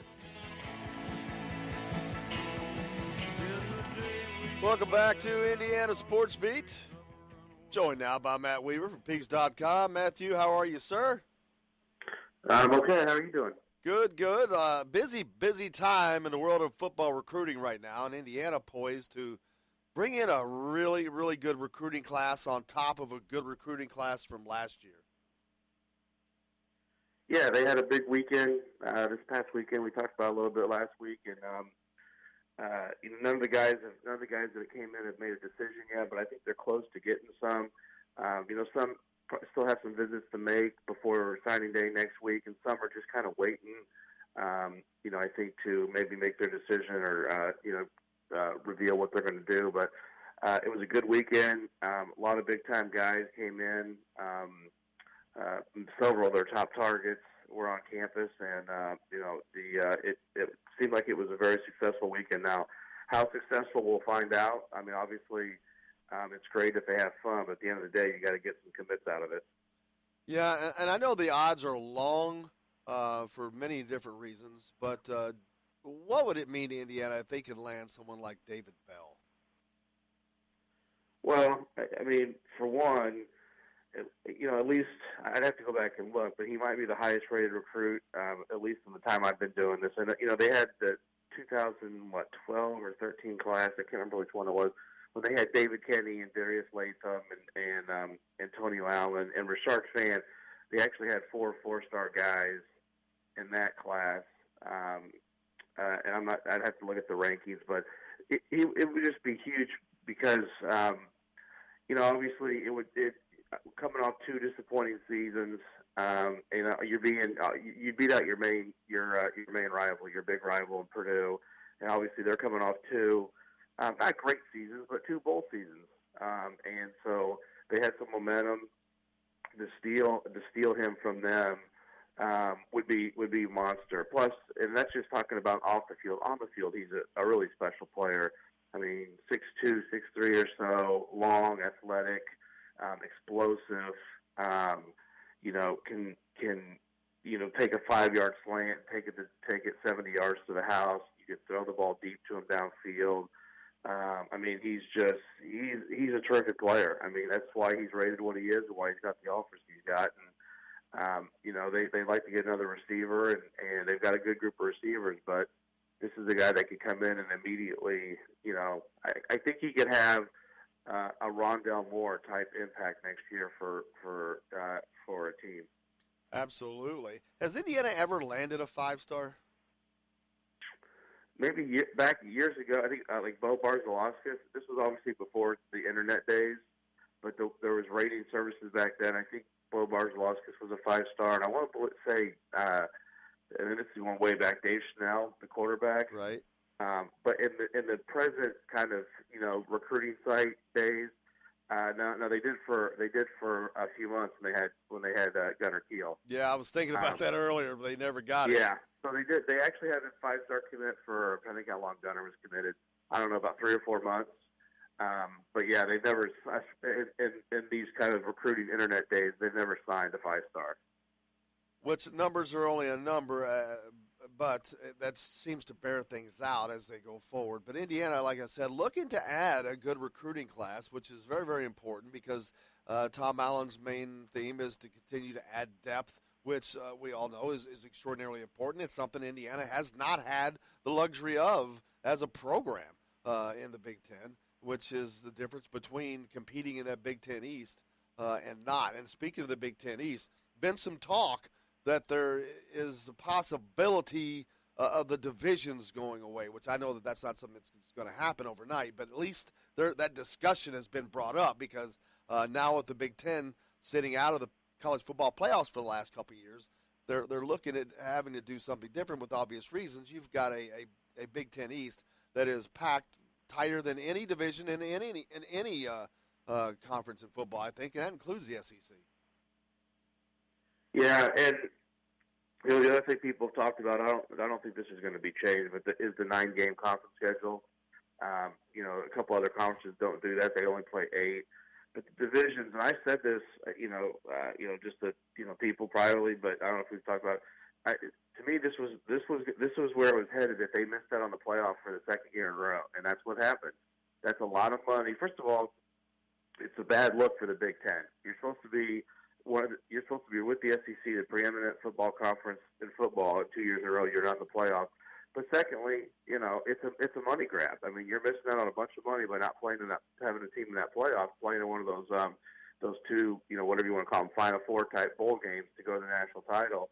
And it's because you're kind of cannibalizing each other with the way you got the division set up. The West does not have a team that's capable of getting there, and the East has a couple, but they're beating each other up. And so by the time you get to the end of the season, you're on the outside looking in. So it's not shocking to me that this is being discussed. I mean, I know Jerry DiNardo before the season came out and said, I think it was on Big Ten Network, that he thinks they need to redo the divisions, or I don't know if he said get rid of them, but he said he thinks they need to redo them and balance them out a little bit. And I wholeheartily agree. And I know it's easy for Indiana people to say that because it's a tough division, but it's just better for the Big Ten. I mean, your 4 best teams, arguably. I was talking to Matt Canada on the field before IU played Maryland, and the 4 best teams arguably are in the East: Ohio State, Penn State, Michigan, and then you can make an argument that Michigan State's the 4th best program in the Big Ten. At worst, they're as good as Wisconsin, who is probably right now the best program in the West. So at worst, you got your top 3, and then another one that's you can make an argument it's the 4th best. That's out of whack. It's not good business by the Big Ten, and to me it makes sense to switch it up to kind of balance out the divisions. And while I agree wholeheartedly with everything you've said, and I think that there has to be change, because I think if you're a team like Indiana, Maryland, or even Rutgers, you don't have a chance of getting – I mean, you can't even get out of your division, much less anything else. But I don't know that it would have made any difference this year for the Big Ten because Ohio State, they made it through the Big Ten East. It was the Big Ten West they couldn't get through again. And not only do they not get through it, but they get drilled. So I don't know. It wouldn't have had really any effect this year because Michigan and Ohio State would have had to play at least in the Big Ten Conference Championship at the very least. And if Michigan loses, they lose. But if Ohio State is losing to Purdue by 3 touchdowns, that's not going to change anything this year. But as far as the alignment, I do agree. Yeah, and that's a good point. The one thing where I don't know if it would have changed this year, but when you play Northwestern in your conference, and nothing against Northwestern, I mean, Pat Fitzgerald does a fantastic job. I think he's one of the best coaches in college football. But they were an 8-4 team that had lost at home to Akron and a few. I mean, I think they lost all their non-conference games at home. And so they were kind of, obviously on paper they were not a great conference championship opponent, and I think that's one of the things that played in. I mean, even though Ohio State beat them pretty soundly, the fact that Oklahoma had Texas gave them the upper hand as far as kind of style points and how it looked. So the one thing that it might have changed is if Ohio State plays, I don't know how they ever break it down. Let's say they play a better opponent in the conference championship. Maybe they play Michigan again. Some people were talking about, what if they play 2 weeks in a row? Well, who cares if they play 2 weeks in a row? If they play Michigan again and they win again, maybe that's enough to catapult them up to that 4th spot. I don't know if it would have been. It's all speculation, and we can talk about it. But I do think that's one other thing is when you have such a weak West division, even if Ohio State might be one of the 4 best teams, it takes away, it tarnishes the Big Ten title because you just don't know how good a team really is. And I think that obviously the Purdue loss was a killer for them. They really had, and then they didn't play great at the end of the season. Well, the Maryland game didn't help either. They have to go to overtime, and if it wasn't for Matt Canada deciding to go for 2, they may not have won that game. Yeah, and so that's one other thing. But I think that's another reason to kind of to switch things up is hopefully you get your 2 best teams in the championship game at the end of the year, and instead you got Ohio State and Penn and then Northwestern, which they were probably in the middle of the pack as far as the entire Big Ten. Matt, text into the show. Justin Kalen here. Text in from Tim asks, do you think they are telling Bell that Michael Penix will be the quarterback next year and they will be a great duo? Well, I would hope that they would. I would hope that they would sell them. Tell David Bell. I think the biggest thing you need to sell him on, even more than is the scheme. I don't know what they sold him on as far as the scheme, but hopefully they're not selling him on, you're going to run 5-yard crossing routes and we're going to check the ball down and all that kind of stuff. I think, they need to sell him on what their vision will be going forward, and then tell them that they'll have a quarterback like Penix or somebody else, and they still got to add a quarterback in this class that can make the throws, can run the offense that will highlight what he can do. He's not going to come to Indiana to run the offense they ran, or at least the passing routes they ran. So to me, the biggest thing is they need to show him, and it's hard to do it because you didn't do it this year, but that's where as a coach, you've got to sell him on it. That's what you are. You're a salesman. You got to tell this, you got to, make it convincing and show you, this is what we're going to do. This is how we're going to use you. Maybe you draw up plays that video plays that you use and say, we're going to run more of these, and we're going to have a quarterback in Michael Penix or somebody else that can get the ball down the field more than we did this year. And we had to run these plays because this is who our quarterback was. I think they should have played Penix. They can say all they want. I know, Jim, we've talked about this just ad nauseum, but to me, that's what you got to sell them on. More than who the quarterback is, you got to sell them on your scheme and what you're going to do. Because if Michael Penix gets hurt again, you got to have somebody else who can do it. Hopefully they do. But that's what you got to sell him and all receivers on, all skill players. We're going to highlight what you do best, and we're going to showcase you the best we can, because this is a kid that I'm sure is thinking about playing in 3 or 4 years at the next level because he's got that kind of ability. Absolutely, and that's one thing Tom Allen is good at. He is a great salesperson of that program because he's very believable, because he tells the truth. But hopefully, if he can get that job done or not, that would be one hell of a recruiting job if he can land David Bell. I'll be the first one to tell you. Not that he hasn't already done a hell of a recruiting job. He has. He's doing a great job recruiting. They're bringing in some great athletes. I hope that they are also shoring up things like the offensive line, which to me is going to be critical for that team going forward, because even if you have a great quarterback in Michael Penix and you have these great pieces around at the specialty spots, running back, what great room they've got there, and at the wideout spot, they've got to be able to protect that quarterback. And I know that that's something that they've had okay lines here the last couple of years, but that's something that's got to be a solid year in, year out for a team like Indiana, I think. Yeah, and they've got 2 line commits right now, 2 good ones. Michael Kadick, who's a guard, who I really like. He's from out of Gibsonia, Pennsylvania, right outside Pittsburgh. His team made it to the state championship. I think he's going to be a good one. And then Matthew Bedford from Cordova, Tennessee, which is right outside Memphis, the same high school. I think it was Jacoby Hewitt played there. And he's looking at some other schools. He visited South Carolina, Mississippi State. I'm hearing that there's some cautious optimism he's going to stick with his commitment, and it'd be a big one because. And the good thing about those two guys, they're both coming in mid-year. Now it's hard for O-linemen to play early, but to get them in mid-year, get them through spring ball, you might have a chance to get them in the two deep. To me, the effectiveness of Indiana's O-line is not. I mean, you want to recruit well this year. They need to get 3 more guys on top of those 2. That's what they're looking to do. But what's going to make their O-line good next year is the guys you have now, because those are the guys they're going to play. Like Caleb Jones, Britt Beery, Mackenzie Nora, who played a couple years ago and got a little bit banged up this year. Nick Barozis, who was a freshman last year and redshirted. Aiden Rafferty, who was a freshman. Those are the guys that now it's their time to kind of step up. And they're not all going to start, but they need to be in that 2 deep to give you depth.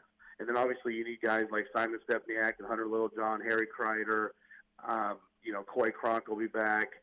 You need those guys to take that next step because those are going to be your starters, or at least a good part of your starting lineup. But yeah, you can't miss. The reason why Indiana's, they're looking at JUCOs right now is because 2 or 3 years ago they missed on some linemen. Guys either got hurt and didn't pan out or just weren't good enough.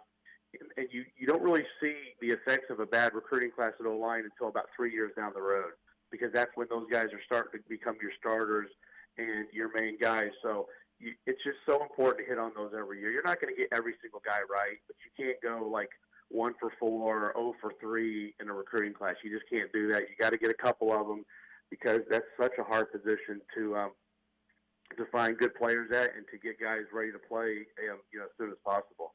Absolutely. And next week we'll talk about the need of landing a quarterback as well. Something very, very important. But Matt, thanks a lot. We appreciate you as always, man. Okay, guys. Take care. Have a good week. Thank you. Matt Weaver from Peegs.com, the football guru for us. Keeps us in touch with all things recruiting-wise in football for Indiana. Brought to you by Reynolds Family Dentistry of Sellersburg, for serving Hoosier families for over 30 years. Let Doctors Jay and Roger Reynolds take care of your family's needs. Reynolds Family Dentistry, 809 Indiana Avenue, Sellersburg. We've got lots more coming up. A.J. Moye on the show next here on Indiana Sports Beat. Stay tuned. We're right back after this.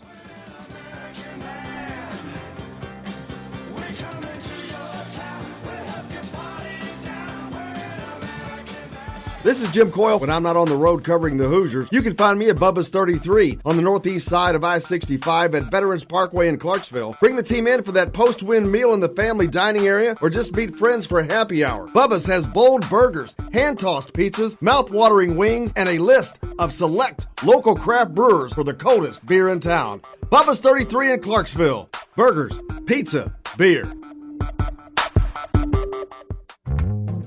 Many medicines used to treat colds and flu contain acetaminophen, a pain reliever and fever reducer found in hundreds of over-the-counter and prescription medicines. But taking too much or more than one medication containing acetaminophen per day can damage your liver. So always read the label and don't take acetaminophen if you drink 3 or more alcoholic drinks every day. To learn more, visit fda.gov/OTC pain info. A message from the U.S. Department of Health and Human Services Food and Drug Administration. If you're a homeowner and have storm damage to your roof, you want a hometown contractor you can count on and trust. Brooks Roofing of New Albany has been doing quality work since 2006. Check out their work for yourself at brooksroofingin.com. No job is too big or too small, commercial or residential. Brooks Roofing is probably working in your neighborhood right now. Visit brooksroofingin.com or call 812-868-ROOF. That's 812-868-ROOF. Brooks Roofing, the protection you need when nature strikes. We all want a winning smile for those championship photos, and that's exactly what you will get at Reynolds Family Dentistry in Sellersburg. Reynolds Family Dentistry has been serving the dental needs of Hoosier families for over 30 years. Let Doctors Roger and Jay Reynolds take care of your family. Just off of I-65 at 809 South Indiana Avenue in Sellersburg. Call 812-246-3368. That's Reynolds Family Dentistry, 812-246-3368. All right, crew, let's get her dug.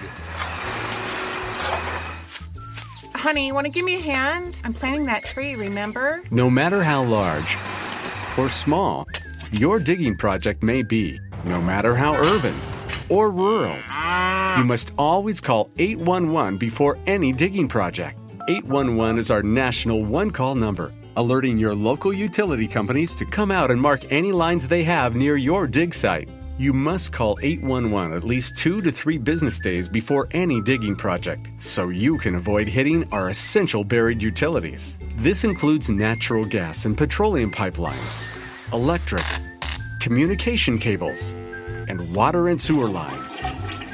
So before you do this or this, make sure you do this. For digging projects big or small, make the call to 811. Brought to you by Common Ground Alliance. If you want to get your day off to a good start, then stop at Billy Joe's Gas and Food Mart on Highway 150 in Floyd's Knobs. While you're filling your gas tank, you could fill your own tank with a hot breakfast or try one of Billy Joe's daily lunch special. Billy Joe's Gas and Food Mart opens at 5 a.m. and everything is made fresh daily. And if you bring your own mug, coffee is only 50 cents. And Billy Joe's also has free air. The best place to start your day is at Billy Joe's Gas and Food Mart on Highway 150 in Floyd's Knobs.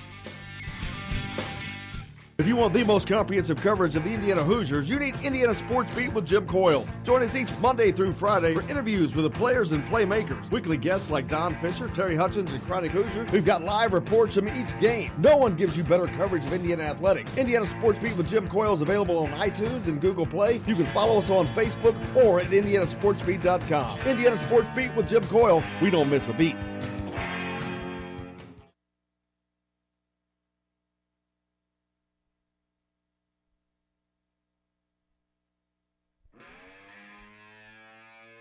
Today's guest is brought to you by Bubba's 33 in Clarksville with hand-tossed pizzas, bold burgers, and ice-cold beer. Pizza, burgers, beer. Bubba's 33 in Clarksville.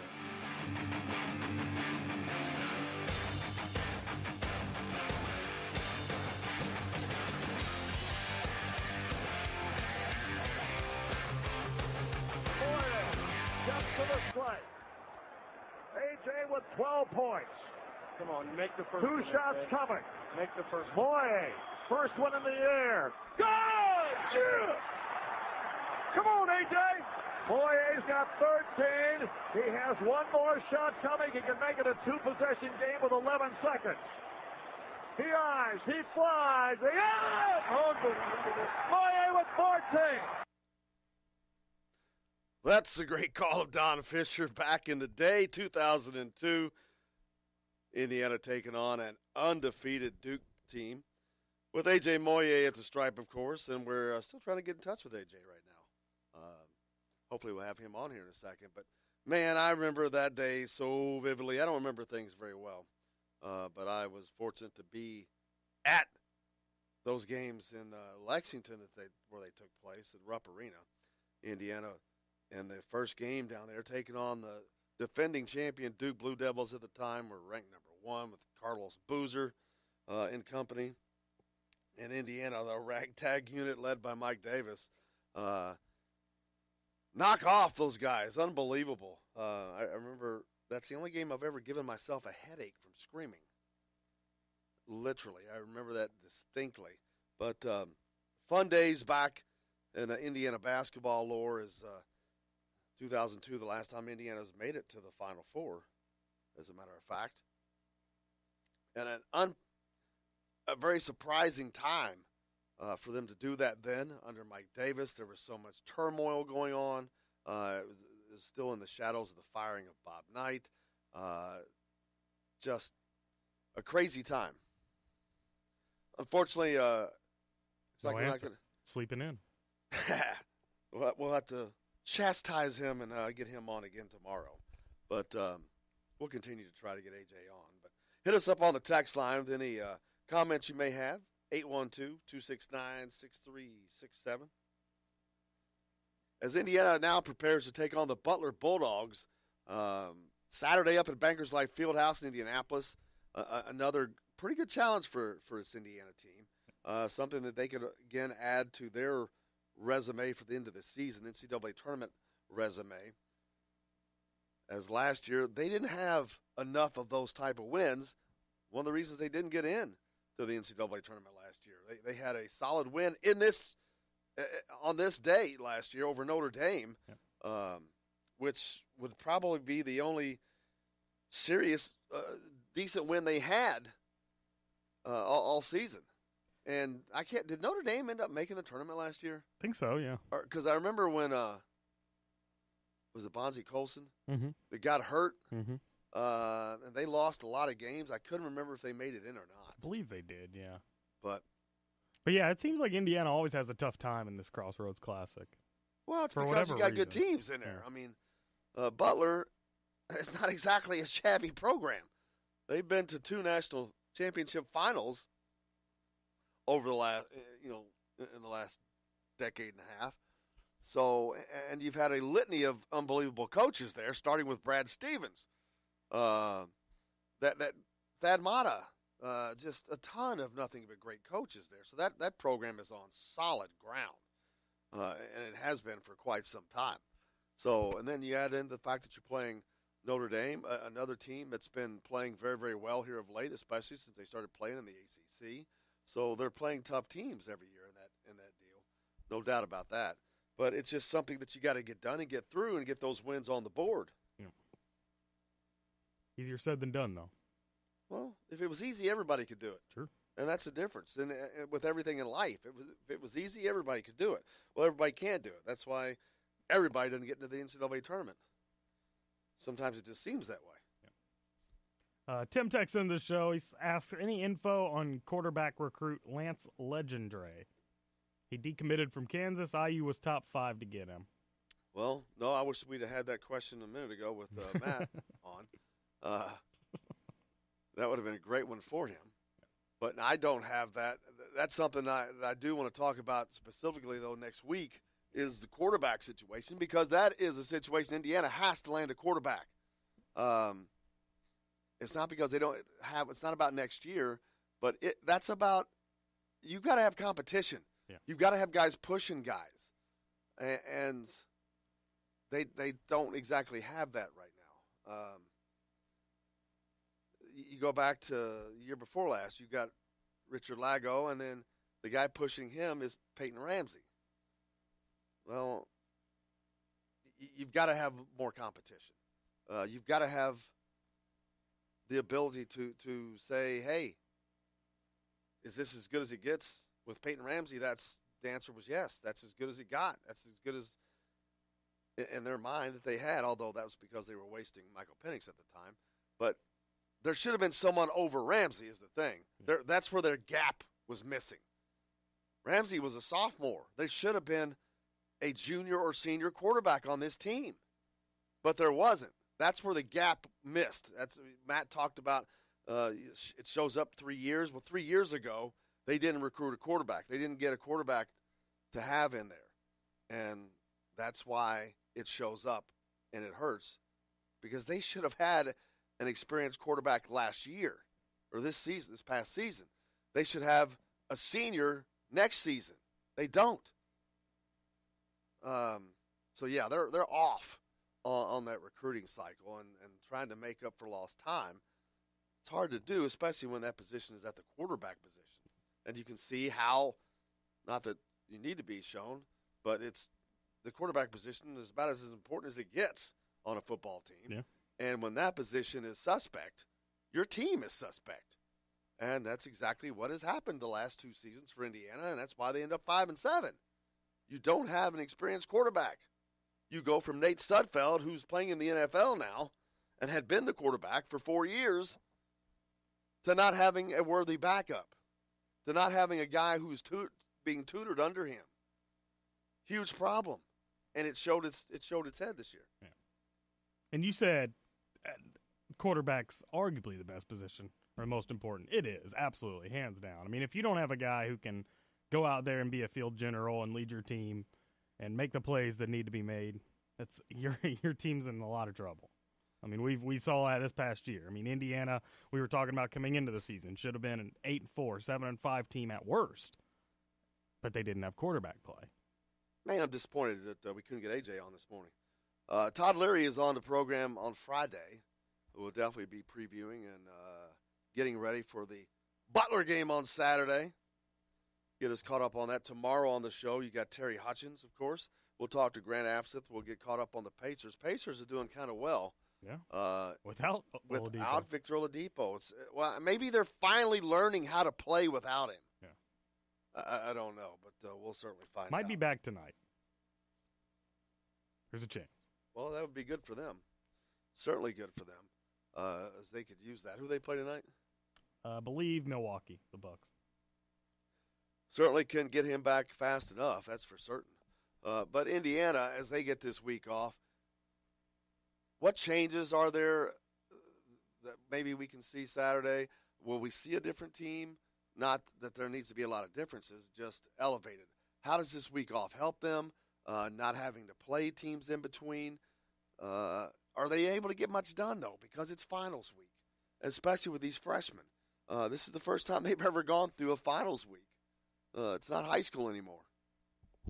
So I don't know if this is really benefiting them a great deal, other than in the injury department with people like Race Thompson. Man, is he ever going to see the floor again? Of course, I'm sure he is, but is he going to play this year? Very interesting to find out, because obviously during this whole time, he can't practice. So he's kind of in a holding pattern, which puts the team itself in a holding pattern as far as his services. But he can't practice right now. I think he just got back to doing some cardio workouts. Archie mentioned that on his radio show the other night. That I think he got to work out twice, as a matter of fact, in that regard. So it seems like he's closer to coming back than Jerome Hunter. Oh, absolutely. Jerome Hunter is really neither. There's not an expected due date for either one of them, but I think that's because for Race Thompson, that one's just not. It hasn't been come to yet. We have Jerome Hunter. Not sure if that happens this year or not, because I have no information about it in regards to a timeline. Race Thompson, we're thinking that that's something that's going to alleviate itself at some point soon. Considered what you call a soft tissue injury. It's a concussion, but it's a soft tissue injury. It's not a tear. It's not an ACL tear. It's not something that requires surgery, which mandates, months of rehab time. This is it's a weird injury. A concussion's a weird injury. It's a bruising of the brain in essence. And maybe there's just not a defined rehabilitation time for that. And Archie Miller talked on Monday on his coach's show about the injuries and how Indiana's faring through them. Let's take a listen. We've had, I guess 5 consistent practices in a row here with our whole group.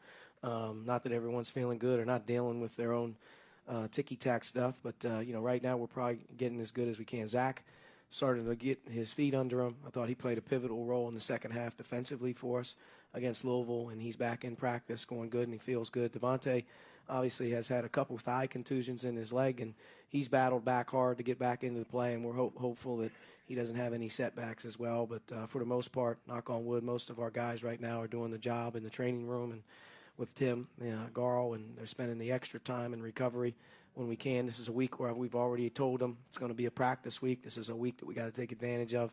So, having everybody there has really helped. And they Coach Archie Miller talking on his radio show about the injury situation, and Indiana getting closer and closer to getting back from that. Deron Davis is slowly getting back into shape. The other guys are working back into the rotation. Right now, Race Thompson, Jerome Hunter, the only two that are missing from that. Race Thompson is the one that really expecting him to be the next man up, but just no idea when that's going to be. It's an odd injury as far as the concussion usually doesn't take that long to resolve itself. So not exactly sure what all the injury was, so that's part of the deal.